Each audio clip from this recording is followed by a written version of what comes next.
Hello అందరికీ welcome back to Anu KR vlogs. నేను మీ అనురాధ. ఈ రోజటి రెసిపీ వచ్చేసి బ్రేక్ఫాస్ట్గా కానీ స్నాక్గా కానీ ఈ విధంగా ప్రిపేర్ చేసుకుంటే పిల్లలైనా పెద్దలైనా చాలా ఇష్టంగా తింటారు. చూడడానికి కాదు తినడానికి కూడా చాలా బాగుంటాయి.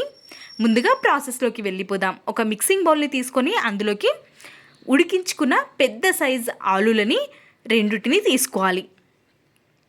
ఈ విధంగా వీలైనంత మెత్తగా ప్రెస్ చేసుకొని తీసుకోవాలి, లేదంటే తురుముకొని కూడా తీసుకోవచ్చు.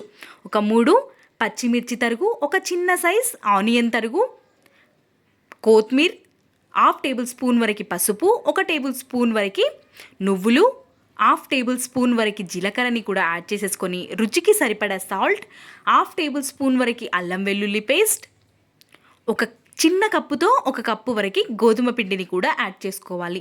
వాటర్ ఏమీ మనం వేయకుండా ఆలులో ఉండే చమ్మదనంతోనే పిండినంతటిని మనం కలుపుకోవాలి. ఈ విధంగా ప్రెస్ చేస్తూ ఒక 3 to 4 మినిట్స్ మనం కలుపుకున్నామంటే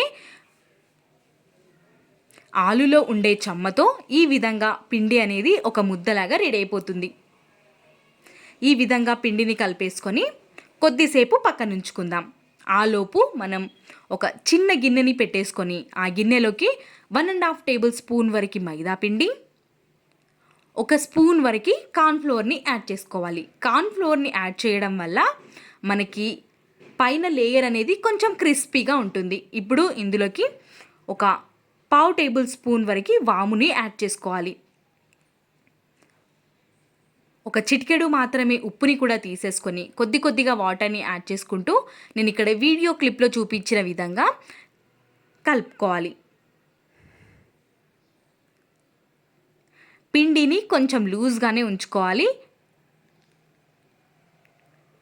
ఇక్కడ చూపిస్తున్న విధంగా ఈ కన్సిస్టెన్సీలో పిండి అనేది ఉంటే సరిపోతుంది.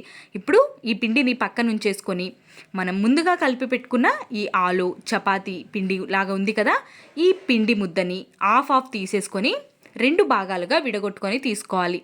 ఇప్పుడు ఒక భాగాన్ని కింద మొత్తం ఎక్కువ క్వాంటిటీలోనే మనం పొడి పిండిని వేసుకోవాలి. కింద ఈ విధంగా మనం పొడి పిండి సహాయంతో చపాతీ లాగా చేసేసుకొని మరి సన్నగా కాకుండా కొంచెం మందంగానే ఉండే విధంగా రోల్ చేసేసుకొని సైడ్స్కి మొత్తం అంతటిని కట్ చేసి ఇక్కడ మనకు కావాల్సిన షేప్లో మనం కట్ చేసుకొని తీసుకోవచ్చు. మీకు కావాలి అనుకుంటే చిన్నగా కూడా కట్ చేసుకొని తీసుకోవచ్చు. ఇప్పుడు మనం సైడ్స్కి కట్ చేసుకున్న పిండిని పారేయాల్సిన అవసరం లేదు. ఇంకొక చపాతీ ముద్ద ఉంది కదా, అందులోకి వేసేసుకొని మళ్ళీ ముద్దలాగా చేసేసుకొని అన్నిటినీ ఈ విధంగానే చేసేసుకొని ఒక ప్లేట్లోకి రెడీగా పెట్టుకోవాలి. ఇప్పుడు అన్నింటినీ పక్కన ఉంచేసి ఇప్పుడు మనం కార్న్ఫ్లోర్ మైదా పిండిని వేసి కలిపి పెట్టుకున్న దీన్ని ఇంకొకసారి కలిపేసుకోవాలి. వేసుకొని మనం కట్ చేసి పెట్టుకున్న ఈ ఆలు గోధుమ పిండి ఈ విధంగా చేసాం కదా, వీటిని మనం ఇందులో డిప్ చేసి ఫ్రై చేసుకోవాలి. ఈ విధంగా ఇక్కడ చూస్తున్నారు కదా, ఈ విధంగా మనం అటు ఇటు టర్న్ చేస్తూ డిప్ చేసి ప్యాన్ పైన కాల్ చేసుకోవడమే. చాలా రుచిగా ఉంటాయి కాబట్టి ఖచ్చితంగా ఒక్కసారి ట్రై చేయండి. ఇక్కడ నేను దోశ ప్యాన్ని పెట్టుకుంటున్నాను. దోశ ప్యాన్ పైకి ఒక 3 టేబుల్ స్పూన్స్ వరకు ఆయిల్ని యాడ్ చేసేసుకొని ఈ విధంగా ఒక్కొక్క దాన్ని వేసేసి కాల్చుకోవాలి. మరి ఆయిల్ ఎక్కువ కూడా పట్టదు కాబట్టి ఈ విధంగా కాల్చుకోవాలి. మీకు ఇంకా ఎక్కువ టేస్టీగా కావాలి అనుకుంటే మరి డీప్ ఫ్రై కూడా చేసుకోవచ్చు, చాలా రుచిగా ఉంటాయి. ఈ విధంగా స్టవ్ ఫ్లేమ్ అనేది ఖచ్చితంగా మీడియం ఫ్లేమ్లో పెట్టేసుకొని కాల్చుకుంటే మంచిగా వేగుతాయి. ఈ విధంగా అన్నింటినీ వేసేసి మంచిగా కాల్ చేసుకొని ఒక ప్లేట్లోకి తీసుకొని మనం ఏదైనా సాస్తో కానీ చట్నీతో కానీ సర్వ్ చేసుకుంటే చాలా రుచిగా ఉంటాయి.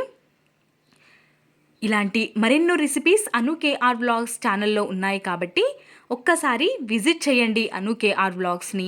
మీకు ఇంకా ఇలాంటి రెసిపీస్ కావాలి అంటే నేను డిస్క్రిప్షన్లో లింక్ ఇస్తాను, తప్పకుండా ఒక్కసారి చూడండి.